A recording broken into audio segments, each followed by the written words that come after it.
up, guys? Let's do another vlog update. Vlog number 10. Let's start from the greenhouse.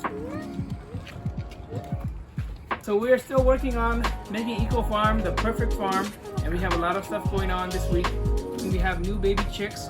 We're gonna show you guys a short video on how we successfully raise baby chicks using one of our hens. But first, let's see what we got planted in our greenhouse here. Starting from the left, I planted beets, in the middle carrots, and the last bed here is Swiss chard, and from this side we have black zucchini and market more cucumbers and scallop squash. So after the seeds got germinated, I set up the drip tape. The benefits of drip tape are water efficiency, precision irrigation, reduced weed growth, soil erosion prevention, time-saving installation, cost-effective, and sustainable farming.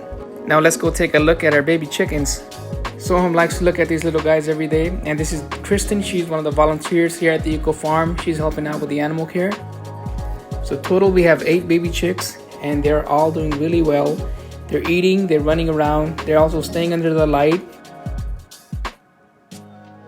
And this was a really good learning experience, and we will keep them in here for about another 4 to 6 weeks.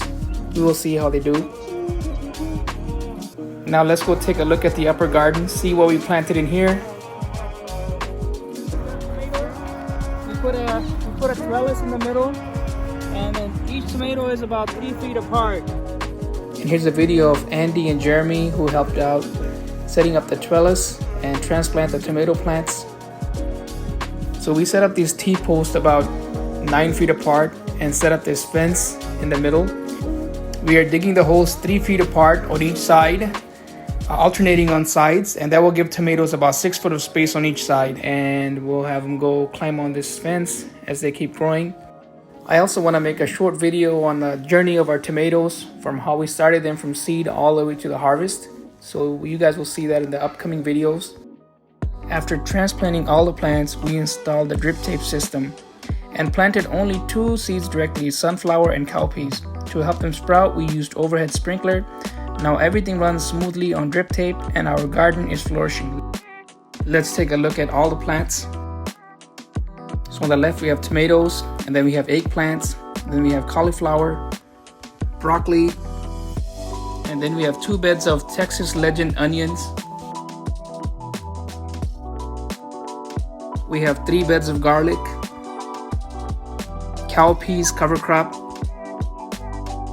Here we have butternut squash, and then another bed of cowpeas, zucchini, and sunflowers, watermelons, and another bed of cowpeas, and finally the last row is also watermelon.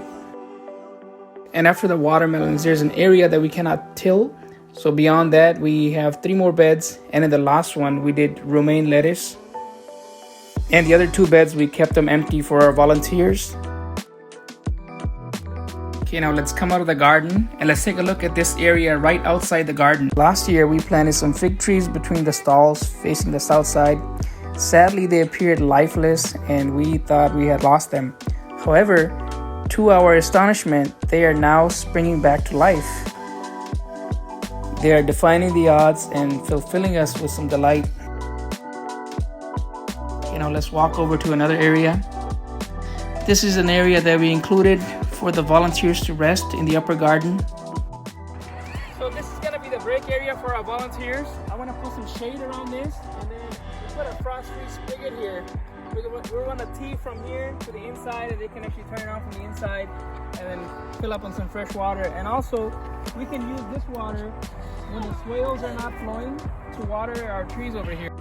So here's a video of the volunteers helping us out dig the new water lines.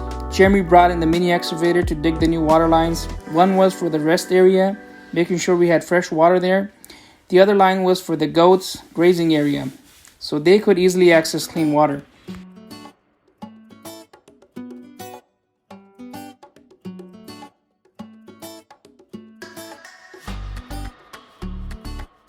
Okay, now let's go look at the grazing area for the goats. We took the initiative to enclose it with a sturdy fence.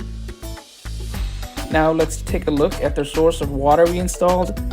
ensuring the goats have a reliable and a convenient water supply within their designated area. This is where the goats are going to get their water from.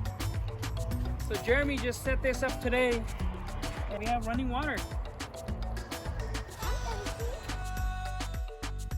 This water is sourced from a 1,500-foot deep well and it is good tasting water.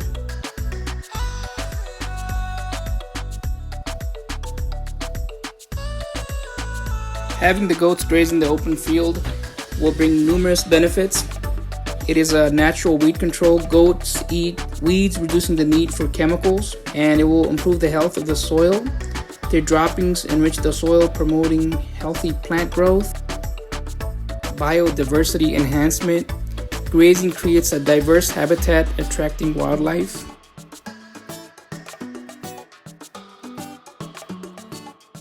Here's a video of Andy and Jeremy setting up the water trough for our goats. We put it on a float valve, which will automatically shut the water off as it gets full.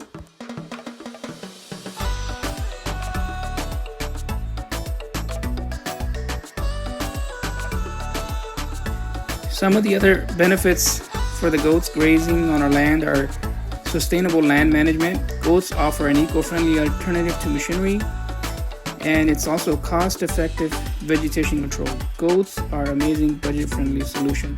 With these advantages, our open field thrives, promoting a healthier and more sustainable environment. In the future, we plan to introduce a llama to accompany our goats. This addition will provide valuable protection and companionship while further enhancing the charm and uniqueness of our open field. So stay tuned for our exciting updates on our upcoming llama edition.